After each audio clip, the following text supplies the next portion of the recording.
We know it's an old cemetery because we've got hawthorns here, sorts of things that were planted by the white settlers, originally to mimic hedgerows in England.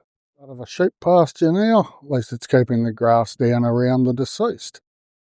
And they've just seen me and they're off. Bit of a sweep, give you some idea. It's a sizable, spread out sort of cemetery. There's some more there behind the trees. So just wander over that way and we'll start there and work our way back. And if you look through that tree line, there's more graves over there as well. So we'll keep walking that way and then work our way back to the gate.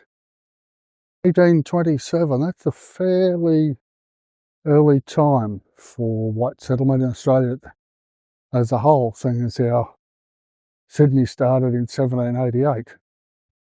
So we'll see what we can get to here. Okay, so that section in there is current. So I'll give that a miss and we'll just stick to the old ones. And we can recognise the old ones by the cast iron surrounds. That's a good start.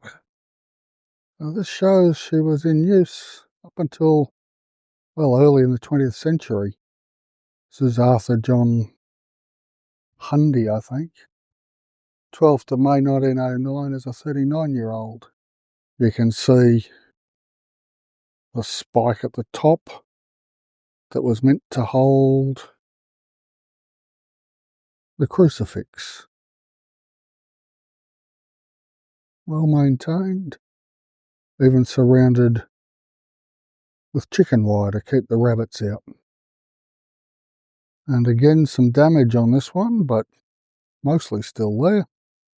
This was James Bennett, 1925. Aged 81, I think, but it's a bit hard to tell with the wear on the stone. So clearly this is the area the Bennetts laid. Robert Charles, 1922 as an 80-year-old.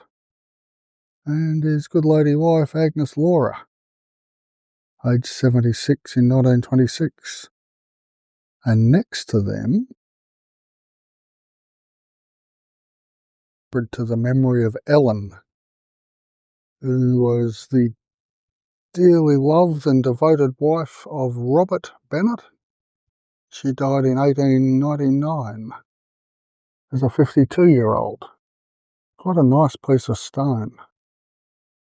Nice work on it. And again, we've got the chicken wire over the fleur-de-lis cast iron to keep the rabbits out. And with all of these older cemeteries, this is Amy Jane Allwood, 1891, I think, but certainly you'd see that she was 20 years old. Still a very nicely preserved headstone. And surrounding cast iron work. Okay, this one's in memory of James Bennett. There's been a few Bennetts around here. Died in 1860 as a 60-year-old, I think. And Jane Kelly, 1887, so 27 years later as a 75-year-old. It's a nice, clean, well-looked-after cemetery, this. Impressive piece of masonry, this. The carving and whatnot, and the words, "I will be done." Belongs to William Undy. I think it says 1918, but the rest of it's really, really worn. So, but again, protected from rabbits. Not sure how old these ones are. They're almost completely lost their writing. We're starting to move back in time now, behind those ones that were difficult to read. This is sacred to the memory of Thomas Easton, who departed this life on the 6th of March 1859 as a 59-year-old.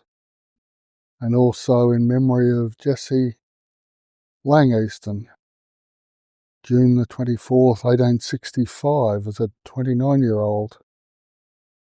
And then of course Thomas, the 12th of February 1895 as an 80-year-old. Some young, some old. Another couple that are very difficult to read. This one's on an angle because the headstone has fallen over, but it's in reasonable nick. And it's to the memory of Jane, the beloved wife of Henry someone or other, a little child, who departed this life in November 1862 as I think it's 30-year-old.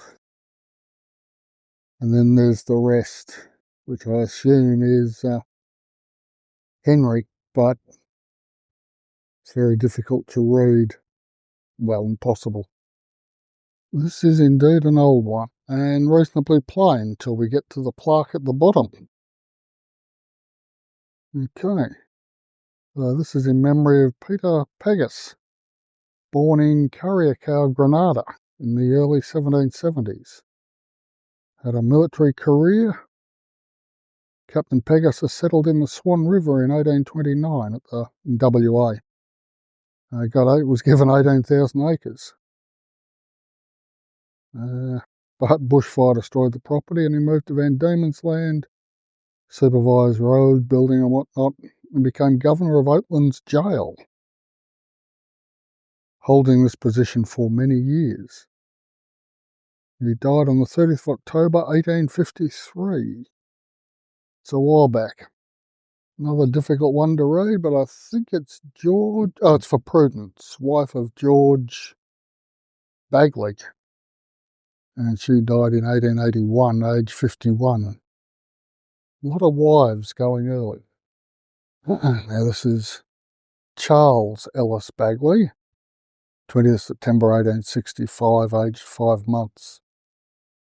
Also Arthur Ellis Bagley, aged 2 years, and Robert Ellis Bagley, aged 7 years. Some people had it harder than others. I have no idea who this is. I'm interested to see that large one in the background there. You work your way over there. And a very strange circle of grass mowing there. Not really a crop circle, but a curious thing. Difficult one to read. Just because of the font. His daughter Jane, the fellow at the top, I think, his name I can't make out past, as a 53-year-old. His daughter Jane, aged 6 years in 1853, and another daughter who died in 1853 as well, aged 9 years. Wow. Badly damaged, but the crypt, the first sort I've come across in my travels. George someone, but I'm not sure. Now, this is an impressive piece of marble work. Angel and whatnot on the crucifix, sacred to the memory of William Sawford. Died 1914 as a 67-year-old. And his wife, who died in 1952, 40 years later, as an 87-year-old. So 38 years later, rather. So, yeah, you do the maths. Now, if I was the worrying type and the sun was down, I'd be concerned that that's opened. But the sun is up and I'm not the worrying type. On the left-hand side here, we have Charles Sutton, who departed this life in 1855 as a 54-year-old. On the other side appears to be appears to be a poem of some sort. Farewell, dear wife, my life is past. Thou loved me faithfully until the last. Grieve not for me, nor sorrow make, but love my children for my sake. It's beautiful. That one has touched me. Quite a beautiful sentiment. Some nice carving work on the top of this one. This is in loving memory of Mary Ann, beloved wife of Michael Hyland, as a 48-year-old in 1893. A lot of highlands up on the northwest as well. So who knows? Oh, this is one of those sad ones. Sacred to the memory of Anne, the eldest and beloved daughter of John and Charlotte Newby, who departed this life on the 19th of October 1859, aged 18 years. Also Thomas, 16th of September 1840, aged 3 months, and John, who died on the 21st of December 1845, also aged 6 months. There's always one of these in these old cemeteries. And they come in clusters. Alfred Beard, it's a 9-year-old. Jesse Beard, 69, and Charles the Elder, I guess, 59. Very difficult. Clearly still looked after. This belongs to Mary, the beloved wife of Thomas Bailey, who departed this life April the 12th, 1888, I think, aged 34. And next door, another well-maintained piece, but I can't really read the name. It's Dorothy, I think. 29th of November 1890. It's a 76-year-old. And John Bailey, I guess that's Dorothy's husband. 1891 as an 80-year-old. I'll still be locals or people close enough to maintain it. Quite an impressive piece. This, enormous. I'll take a far shot of myself in front of it to give you some idea. But let's get in a bit closer. This is the east face. Seems to be the one first used in these monuments. The idea was that people woke up and faced the rising sun on the last day. So this is Arthur Eustace, eldest son of Eustace and Alicia Heathcote, grandson of Samuel and Grace Page. Died the 7th of March 1872 as aged 1 year and 10 months. And also Alicia Ades, I think. Beloved daughter of Sydney and Charlotte. 16th of February 1881 as a 5-year-old. We move to the southern side. This is to the memory of Algernon Harris Page.